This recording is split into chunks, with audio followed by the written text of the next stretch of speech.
Good morning, Vietnam. Good morning, Vietnam. This is episode 18 of Nick the American, and I want to say hello to everybody out there in Vietnam and all across the world. Nick the American is back. And please don't forget, we are now on YouTube. So if you want to watch the show with video, you can do that. You can do that. You don't just have to listen to me. And I know Hotshot Scott, our producer, he's been putting up some fun clips while I'm talking. He's excited about it, as am I. And eventually, I'm recruiting a group of youngsters, high school kids, who know how to do the TikTok and Snapchat. We'll eventually start marketing this son of a bitch, because that's the ultimate goal, to get more than 100 listeners. 100 faithful listeners. The faithful 39, or how many faithful listeners we do have. But please, check us out on YouTube. I'd appreciate it. That'd be wonderful. But let's get into it. We discussed the GOP primary debates last week. We introduced the Field of Eight. Gave them a wonderful introduction. I think I did. But let's discuss, let's recap a little bit, a couple of the highlights. Basically, I really want to talk about three candidates that if I'm a football coach now, and part of your job as a football coach is to identify talent. I try to identify the young freshmen who are our varsity core there, who are our sophomores, or, obviously who's the varsity kids that are starting. But you evaluate and you recognize talent, and then you try to cultivate it. So I want to recognize three Republican debaters, okay, that I was impressed with. So let's first talk with, I think the gentleman who won the debate, I think it was Vivek Ramaswamy. And I'm not sure I'm looking at some of the post-debate polls, and he didn't really jump in the polls, maybe a little bit. But I think his intelligence was on display. This Indian American with, as he said, the funny name. He stole a line from Obama in the debate. Chris Christie got after him on it, called him an amateur, called Obama an amateur. Me and Chris Christie can agree to disagree. But Vivek is quick-witted. He's incredibly intelligent. He's a savant in terms of intelligence, I believe. He's 38. He's a little green.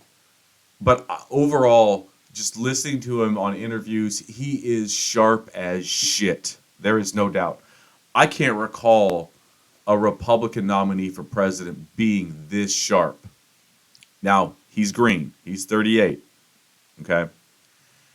And he got that pointed out to him a few times, Mike Pence in particular, on the pardons. But Vivek seemed to take, you had even people like Nikki Haley, who aren't total Trump bashers, they still managed to get in their digs with Trump. Not Vivek. He called Trump the greatest president of the 21st century. Trump loved that and shouted out to him on Twitter or X or whatever the fuck it is. Let's see here, what else did Vivek do? Vivek wanted a pledge from all the Republicans on stage to pardon Trump on day one, which then Mike Pence explained, kind of highlighted a little bit of his greenness, saying, I'm a governor of Indiana and I've given pardons and there's got to be contrition and admission of guilt. And he walked Vivek through the actual process. It's not just as easy as, hey, let's pledge to pardon him on day one. Mike Pence was like, hey, that's just not quite how it works. And I know that because I've pardoned people. But so Vivek's highly intelligent, super duper quick. Super smart, little green, but he pandered to the king. And so I was thinking, as I'm watching the debate, I didn't get to watch it live because I was at football practice, damn it. But I came home and turned it on. But I was thinking, this guy, he's too young to be president. I'm not sure he would play in the totality of a Republican base, being an Indian American with his name, just his look. Hey, let's just be real here. The Republican Party is a white party. And I'm not trying to get all political. I'm praising Vivek for how smart he is. And so I'm wondering, is he jockeying for position in a future Republican Party? That was my take. He was pandering to the king, and the king loves it. Does Vivek want to be his VP? To me, that was what I was watching. I think Vivek would love to be Trump's VP and try to play back. Mike Pence was Trump's VP, and he was so loyal to Trump, all the way up until he refused to just, in front of the Senate and the House, hand over the presidency or create complete chaos with the fake electoral documents that he was supposed to submit as real and not counterfeit. So Pence thought, "Hey, I'm going to be, I'm next in line. I'm next in line. I've been loyal to Don. Don will have his turn, and then he will throw his support behind um, this man, Mike Pence, who's been so loyal." So is Vivek going to try to run that back? I'll be your loyal VP. So, and another question I have for Vivek, I'm just curious here, Vivek, or if you're listening, I'm sure you are. I get it. So you want to pardon Trump on day one. I and your reasoning being saying I want to unite the country, and I can't do that if Trump's in jail. It would be better for the country. It would be better for my presidency in just overall getting things done if Donald Trump is pardoned. He's not in jail. I can work to unite the country that way. And so, if that is true, let's say Joe Biden got indicted tomorrow on two separate felony charges. Trump's got four separate felony indictments. Let's say Biden gets nailed. Let's let's say Biden's going to go to jail. Would the same rules apply, Vivek? I'm curious.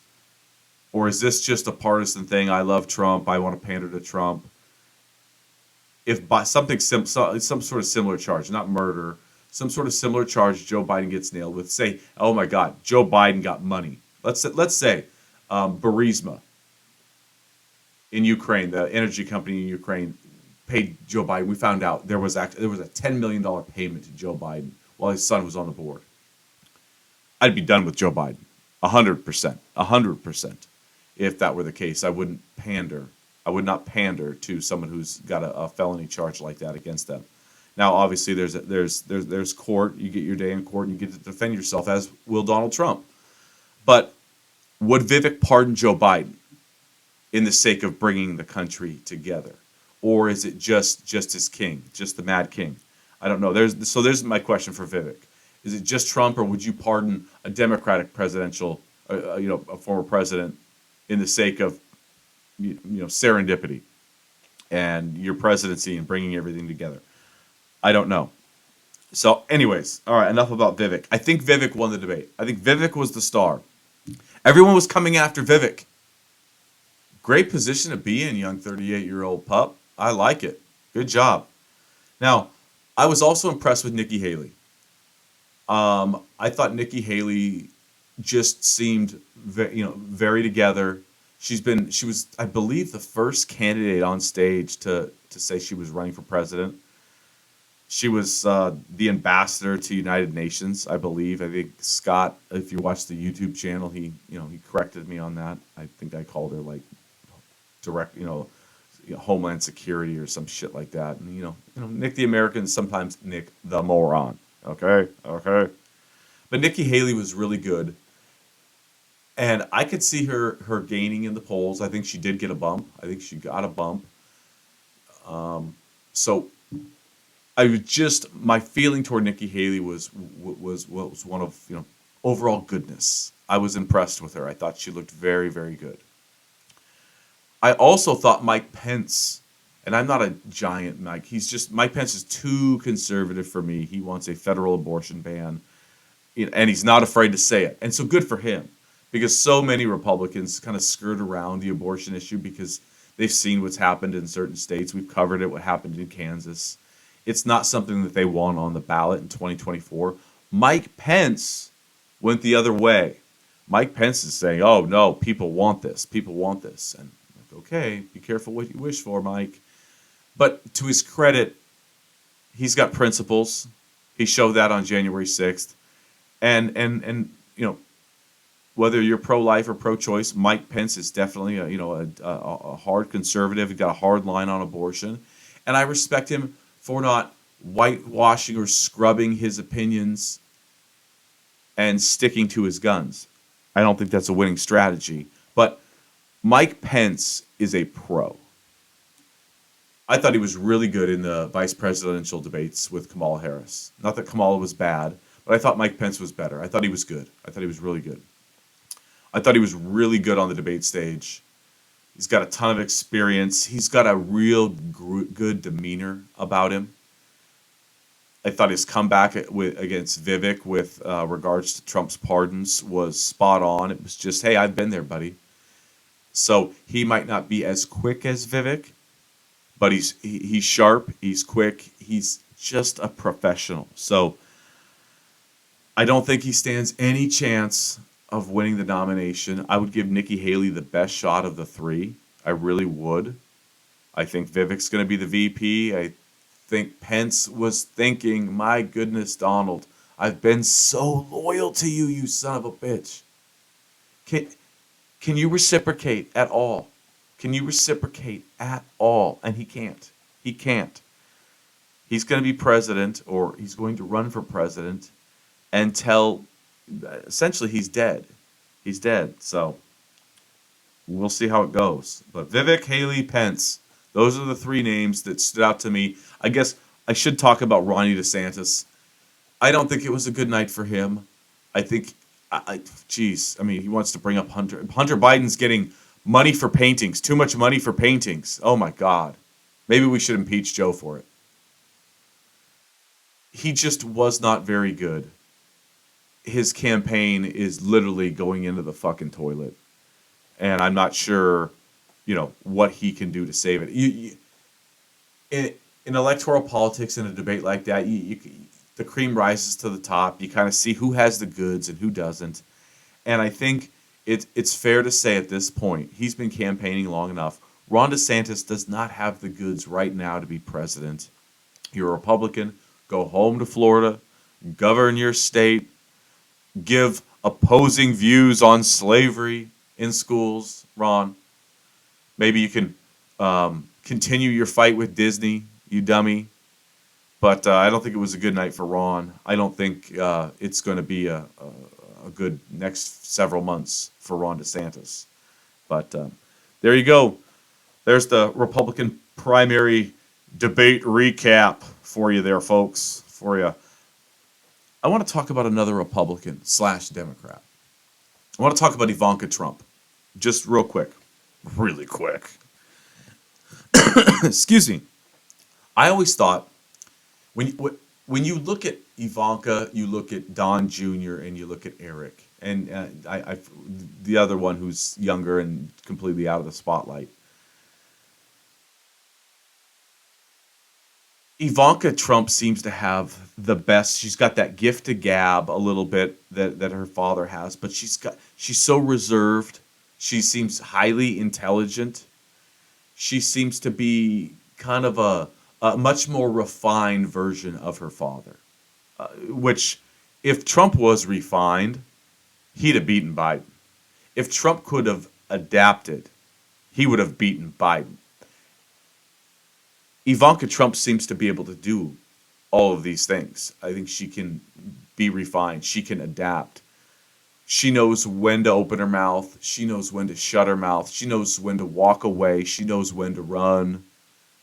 The other two, her other two siblings, they're pure surrogates for Trump and the MAGA world, and I'm sure they've made a bunch of money off of doing that. They've become highly popular, highly polarizing as well.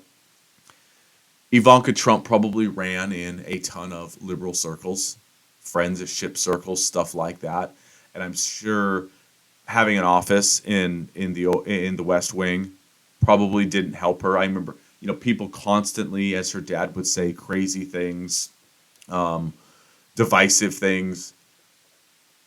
Ivanka was able to just kind of go under, be under the radar.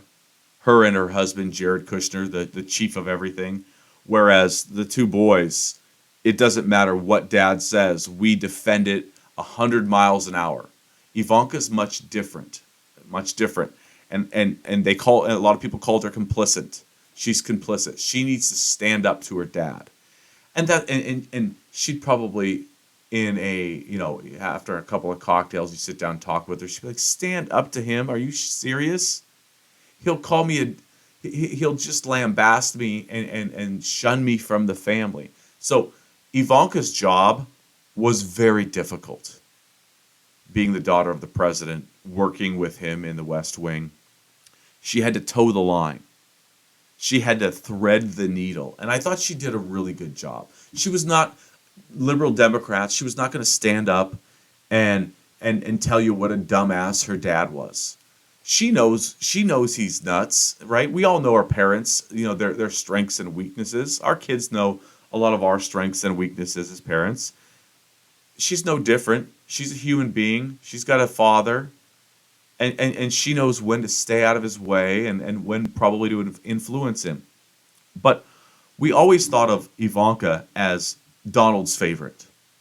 And I thought when Trump was first president, he will be grooming Ivanka to become president. Now keep in mind, pre-2018, this is Trump's president, she was a registered Democrat. Let me say that again. Ivanka Trump was a registered Democrat. She switched party affiliation. So I think she had the ability to see both sides. No question about it. I think she would have, her demeanor, she could have slid into next in line type stuff in terms of potential Republican president. If the Mad King was willing to give up his throne.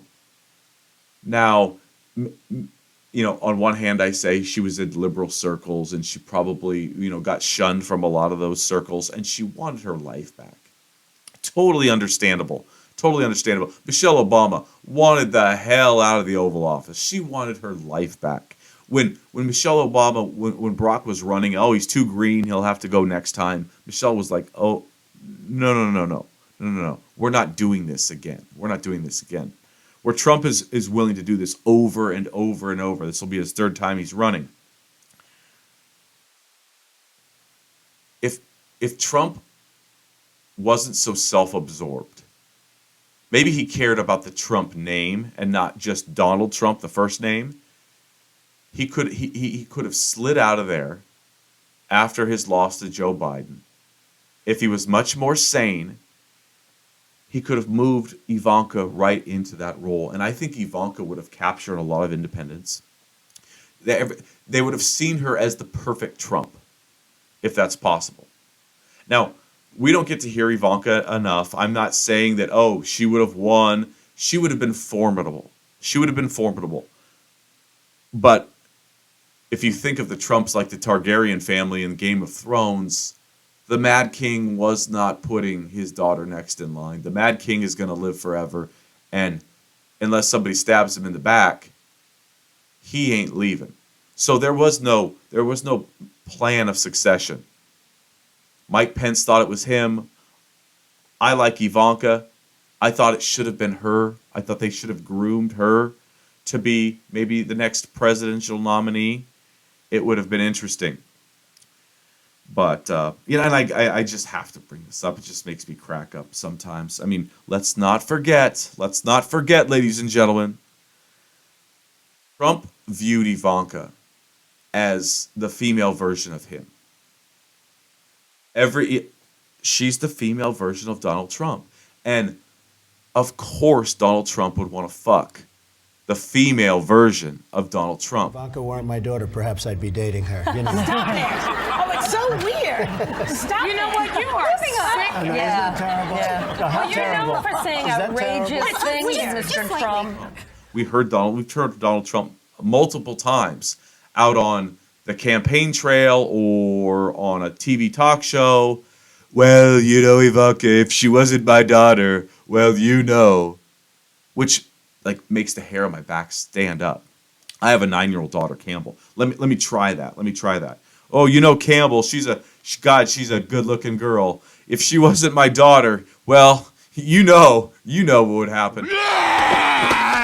Oh, one down. I know somebody who won't be having any. Oh God. I just said that. Strike that. I never want to say that. That's disgusting. But Donald Trump is so self-absorbed. He looked at his daughter. She's gorgeous. She's got a great body. She's smart. She's intelligent. She's got wonderful tits. Wonderful tits. I helped make those tits. Those are part mine. And he wanted to bang his daughter. But he was too damn self-absorbed to maybe give his daughter a crack at the pie. He I don't know. I wanted Ivanka Trump. I like Ivanka Trump. I'd like to hear more from Ivanka Trump. She's everything I think Donald isn't. She's a wonderful version of Donald Trump. And even Trump will tell you, right? If she wasn't my daughter, which is just so disgusting. It's just so disgusting. And he's done it multiple times. So I just wanted to talk about Ivanka. Ivanka, I never cried and whined and said you were complicit. I didn't. I understand what a tough spot you were in. I knew what a tough spot you were in. But I wish your father would have recognized it. I wish he would have helped you a little bit more. So, Ivanka Trump, I think she's done with politics. Talk about her being president. She couldn't get it when he lost the election.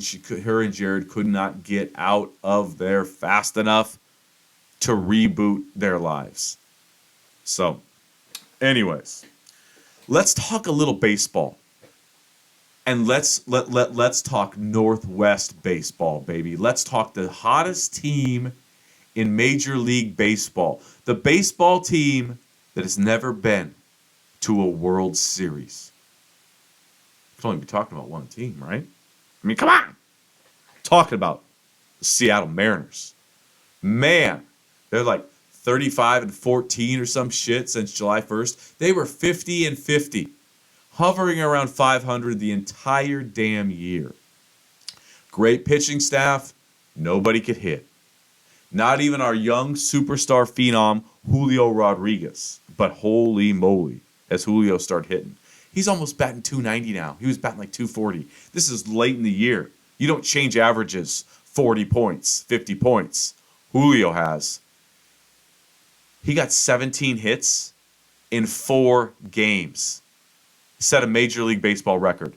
So the ball is jumping off this kid's bat. And I know I got folks on the East Coast, I got people in the South, I got people in the Midwest listening to this show, okay? If you have not seen Julio Rodriguez play baseball, it is a treat. We used to have King Griffey Jr. here, and Griffey would play baseball with a grin from ear to ear sometimes. They called him the kid. Julio, even when he was slumping, he is the most positive, energetic young superstar, maybe in baseball history. He can do everything. He's a 5-tool player. He literally can do everything. And so, take a note of the Seattle Mariners. We're coming. We actually were in, we just dropped a game last night to the A's, 3-1. Yikes, you don't lose to the A's. However, they move, when you go to a baseball stadium, the pennants are up of who's in first, who's in second, who's in third. The Seattle Mariners, we were in sole possession of first place ahead of Texas. We caught Texas and ahead of Houston. We were in get this, folks. We were in sole possession of first place in the American League West for the first time since 2003. It has been really tough to be a Mariner fan.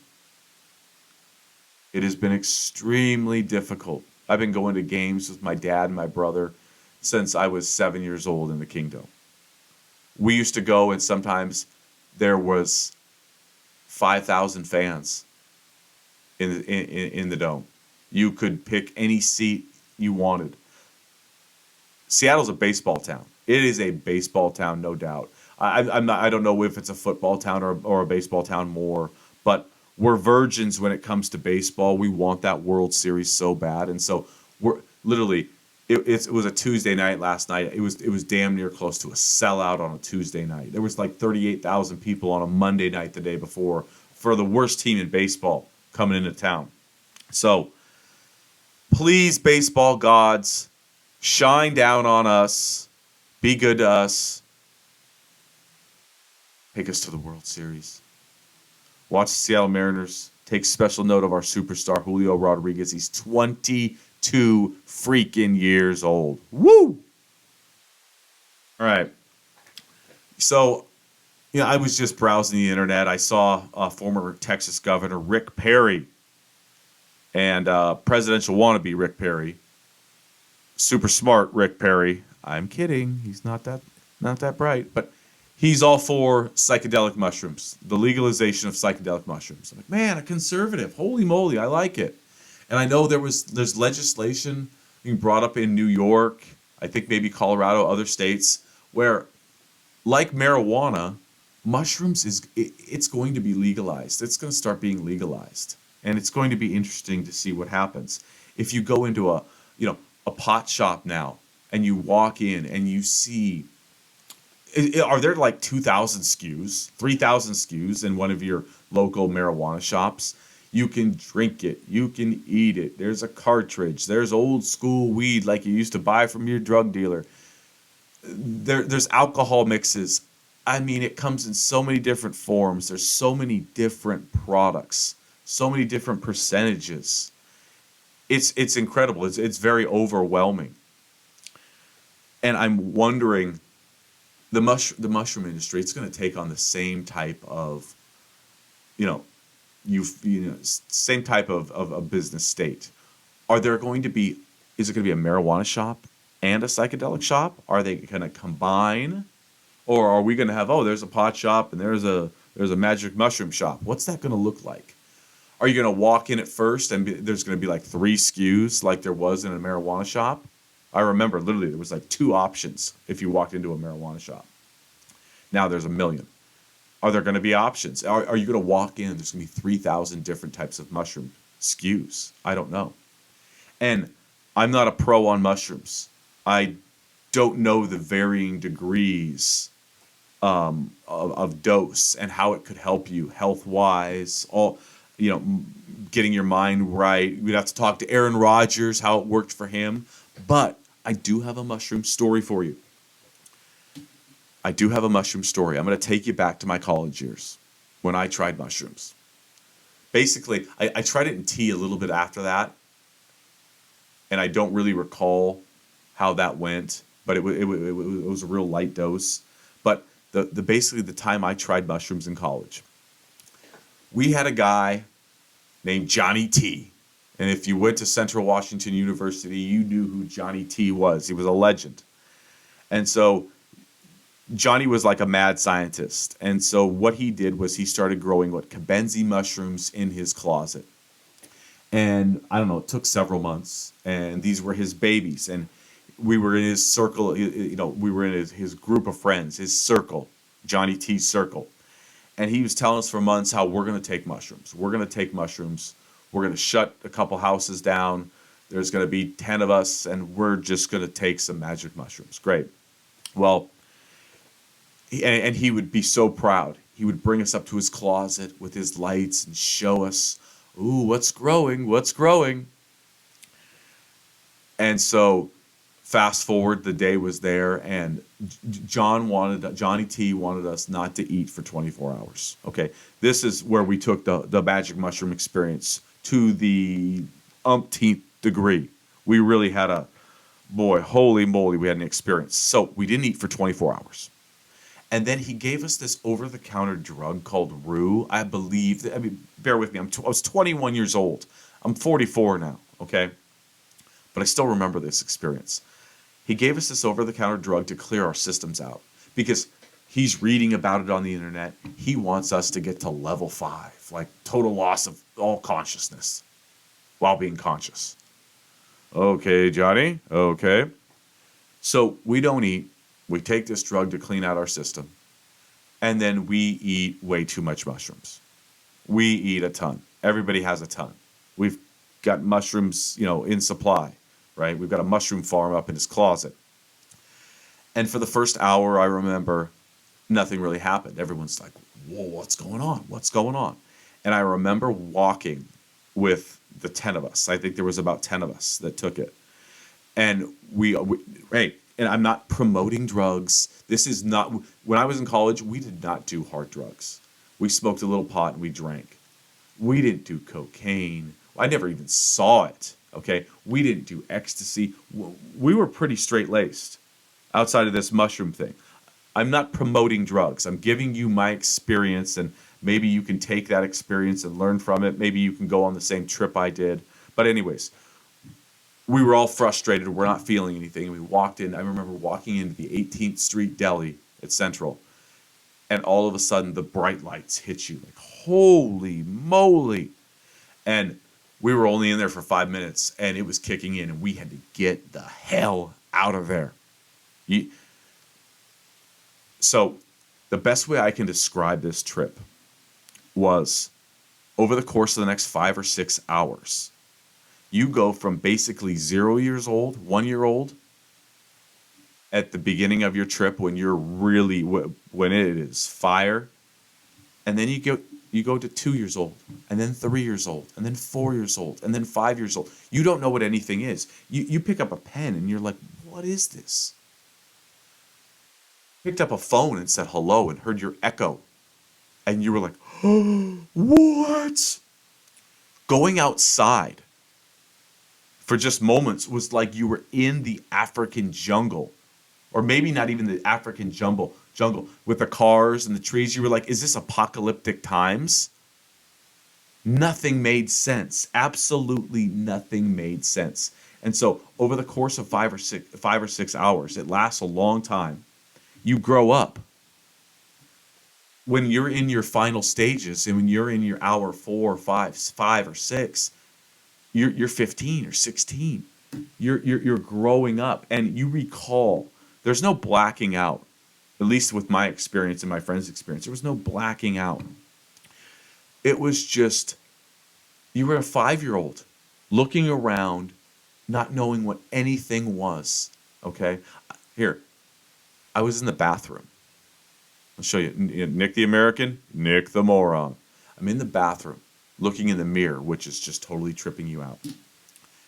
And my girlfriend at the time, Kimberly, who became my wife, she's at Wazoo. And when she was in the 4th grade, her father passed away. Okay? I'm in the bathroom in the mirror. And I never met him. Obviously, I never met him. I never got to meet him. I'm having a conversation with Ernie Kaler, her father. Like, okay, Nick. And I take it to another level. You know what I do? I pick up the phone and I call my future wife of 20 years, by the way. We've been married 20 years. I call her and I say, hey, Kay, guess what? What? I'm talking to your dad. She should have dumped me right there, probably. Okay? So it was a wild and crazy experience. We went to level 5, as Johnny T explained it, with regards to the mushrooms, total loss of consciousness while being conscious. The best way I can describe it is I went from 0 to 21 years old in 5 or 6 hours, however long it lasted. It lasted a long time. And I remember laying down in bed, exhausted, totally sober and exhausted, and being able to recall everything that happened during the night. It wasn't like I blacked out. It was an incredible experience, and what mushrooms will open doors in your brain, make you think about things that these doors in your brain never get opened. And so you don't need to go to level 5 and not eat for 24 hours and take an eighth of mushrooms or whatever the hell we took each. I'm curious to see what the benefits are to mushrooms, what kind of skews are going to be, the doses, the benefits, all that sort of stuff. So I look forward to, maybe trying an energy shot of mushrooms that's really low dose. I don't know, but I haven't taken mushrooms since. I had a tea a little bit after that. Here's the thing. So Johnny had all these mushrooms, Did I want to do it again? No. No. I was good. It was like that it wasn't addictive. This wasn't, oh yeah, we're going to do mushrooms every couple of days. It's not like that. It's not like that. Now, maybe at lower doses there's some benefit where you could get hooked on it. I don't know. But I'm curious to see, is Colorado going to legalize it? Is New York going to legalize it? Is the state of Washington going to legalize it?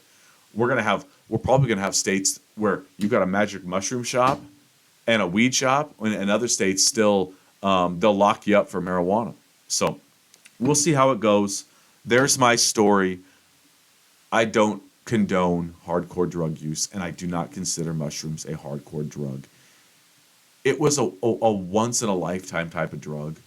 That's how I treated it. And a week later, or 2 weeks later, it was like, did you want to go on that trip again? No, I'm good. I'm good. I'm good. So if there's youth that listen to this show, hey, if you're in college, be smart, lock yourself up in a house. You do not want to be around people who are not on it either.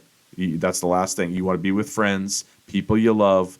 You want to be in a condensed, confined space, and go have the time of your life. And I promise you'll probably be like me, and you'll probably be good after that. So, anyways, all right.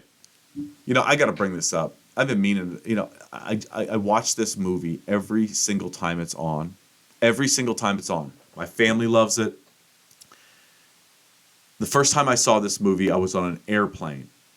And I'm scrolling through the movies, and I see this movie, Crazy Rich Asians. And I thought, because I'd heard about the movie, I didn't know it was actually a movie. I thought it was a fucking reality show about crazy rich Asians. Right? Well, it was a movie. And every time this movie's on, I stop and I watch. If you haven't seen Crazy Rich Asians, please do yourself a favor. If you want to laugh out loud multiple times throughout a movie, Crazy Rich Asians is your movie. If you want to cry, and I like to cry, I cry during movies, especially on airplanes. My goodness, I get emotional on airplanes. I want to go home. But if you want to cry multiple times in a movie, Crazy Rich Asians is your movie. And if you've watched the movie as much as me, why the fuck is there not been a sequel? We need Crazy Rich Asians 2. It's my number one thing on my list. Hollywood, whoever's the producers, I want Crazy Rich Asians 2. I want to know who Nick Young's father is. Who is this dude? I want to know who Rachel Chu. What kind of Chu are you? What Chu are you? I want to know who's Rachel Chu's mom. Who is this dad? This bad dad that was going to go get her. I think they're both super powerful people in Singapore that maybe their paths had crossed. Right? Rachel and Nick, if you haven't seen the movie, they end up getting engaged. It's a wonderful love story. It is a wonderful movie. If you want to laugh, if you want to cry, I'm telling you, Crazy Rich Asians is your movie. Please, if you do one thing after this podcast, go watch Crazy Rich Asians. Fucking love it. I need Crazy Rich Asians too. Please.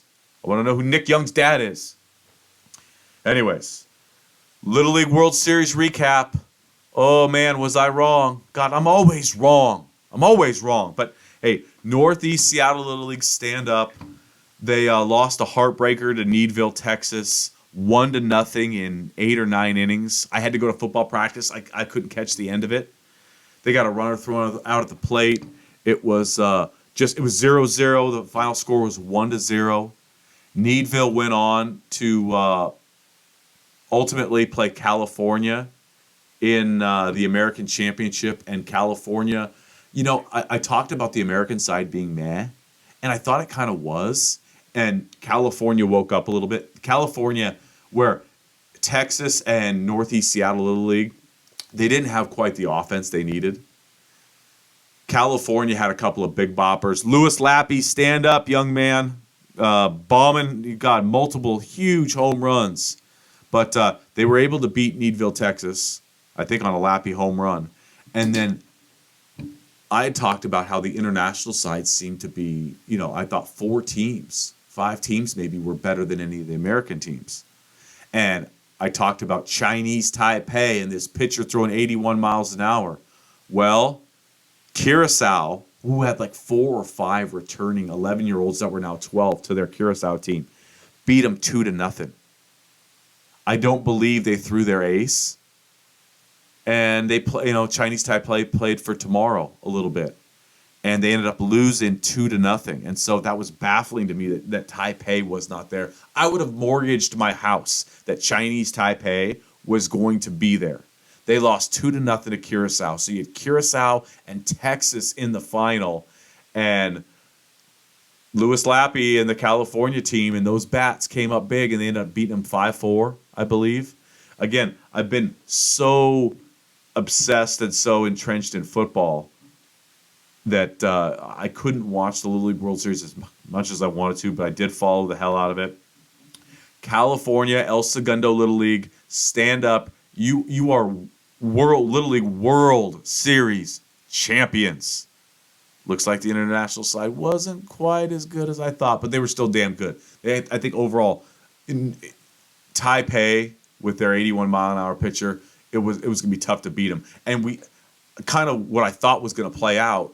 Needville, Texas played Taipei in the consolation game, and they 10-runned them. So that's what I kind of thought was going to happen in the American final with Taipei, but Taipei wasn't there. Curacao was there, and El Segundo Little League from Southern California won it. Just awesome. I love the Little League World Series. Nothing is more American, okay?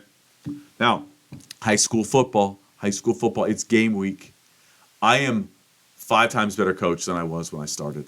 Next season, I'm going to be even a better coach. I've told you, we've got young coaches on the staff I'm learning a lot from. We've got 2 real pros, and Coach Bennett and Coach Hartline, who run the offense and the defense. They've been doing this for 20-plus years. So I've learned a ton. I've got to control my nerves, my excitement. I've got to get my defensive line ready to play football, my offensive line ready to play football. So it's going to be a challenge, but I'm looking forward to Friday night, and I'm looking forward to many more Friday nights to come. So it's been a lifelong dream of mine, and on Friday night, this coming Friday, I'm about at 7 o'clock. I'm going to fulfill a dream. We win, we lose, whatever, right? Now, obviously, I want to win. I'm all about winning, but I get to fulfill a dream of mine. I'm back at Renton Stadium for the first time since 1997 when I played my last game for the very same high school, Hazen High School. So I'm super excited. I'll let you know how it goes. I will definitely keep you updated on the highs and the lows, and there certainly will be both of a high school football team. We're certainly not going to win the state championship, that's for sure. That's for sure. We don't have enough dudes, but we'll see. I've got both of my boys. Scott, show that picture. I'm coaching with both of my boys, so check it out on YouTube if you want to see a picture with me and my boys at practice, Carter and Spencer.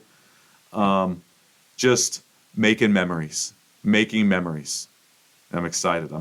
So, all right. Lastly, so I've got all these wonderful people that I've contacted.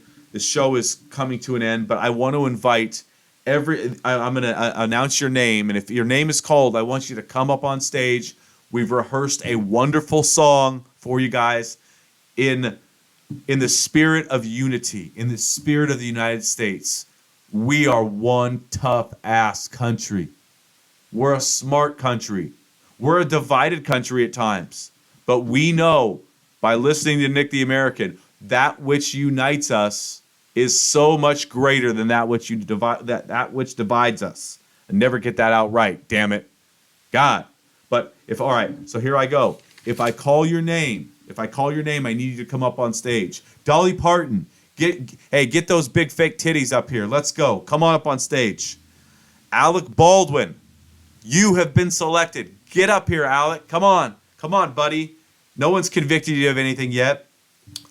You are a great American. Sean Hannity, would you get up here, please? Get up here. Come on, Sean. Come on. Get right up in front.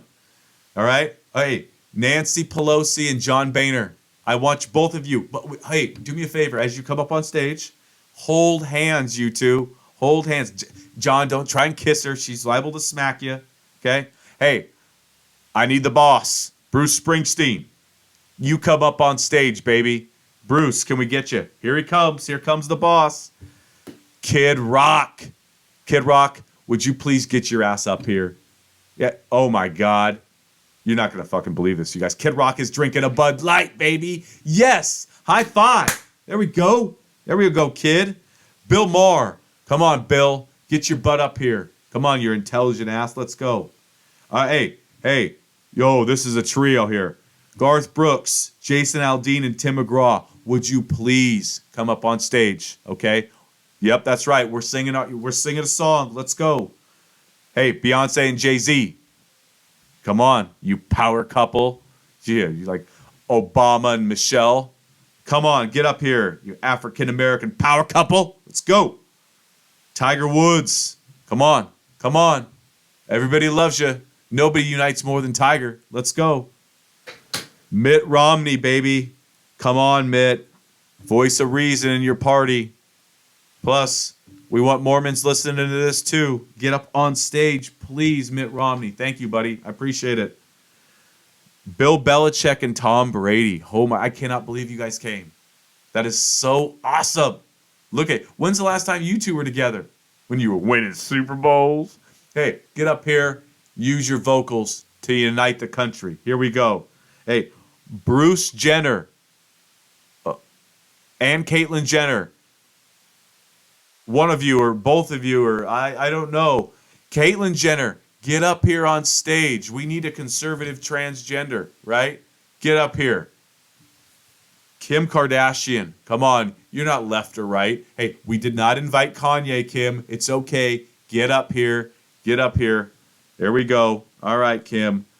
Hey, Chuck Norris, get up here, you American badass. 2/3 of the world is covered by water. 1/3 of the country is covered by you, Chuck Norris. And last but not least, before we begin this wonderful song, and we begin to restore sanity and unity to the United States of America, Bill Walton, the legendary Bill Walton. Get your big 7-foot ass up on stage. Now, we're going to play a special song for y'all. This is episode 18. Nick the American's done. Scott, play the song. Take it away. Everybody. Hey, Sean, Hannity, get up front. I want you singing. Okay, everybody. Everybody knows the rules. We talked about this. I'm out. Let's go. Nick the American. Love you.